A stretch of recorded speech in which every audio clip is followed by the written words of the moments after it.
तो नमस्ते प्रणाम। हम खेसारी लाल यादव सबके गोड़ छुके गोड़ लगता नहीं।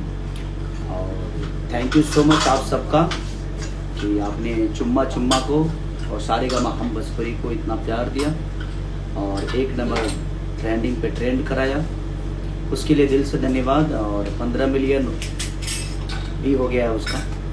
तो ऐसे ही प्यार और आशीर्वाद देते रहिए। और हो सकता है कि राजा राम जो मूवी है मेरी, उस फिल्म का गाना है, बहुत जल्दी 2-3 दिन में आप सबके बीच में एक और बेहतर गाने जाएंगे।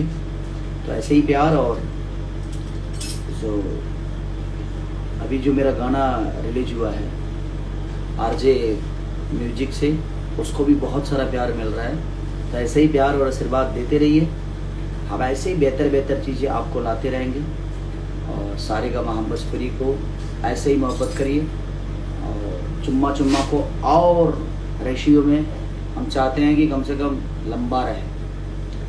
और आप सबका प्यार इसको हमें जिस तरह मिलता है उससे कई गुना ज़्यादा और मिले।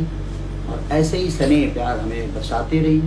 हम कोशिश करते रहेंगे कि आपको बेहतर से बेहतर चीज़, चाहे वो सिनेमा के माध्यम से या गाने के माध्यम से, हम हमेशा देते रहें। और आज शाम तक भी एक बहुत प्यारा खेसारी म्यूजिक वर्ल्ड से गाना छूटने वाला है।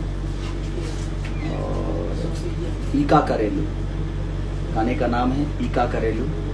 तो आप अपना प्यार और आशीर्वाद, अभी ऑडियो छोड़ेंगे हम और वीडियो बहुत जल्दी उसका आपको मिलेगा। तो ईका करेलू का ऑडियो आज ही छूटेगा खेसारी म्यूजिक वर्ल्ड पे। कितने बजे पंकज जी? 5 बजे। 5 बजे शाम को छूटेगा ये ऑडियो। अपना प्यार और आशीर्वाद ऐसे ही देते रहिए। खेसारी म्यूजिक वर्ल्ड को सब्सक्राइब भी करिए ताकि आपके भाई का चैनल है, ऐसे ही प्यार मिलता रहे। Love you all, thank you.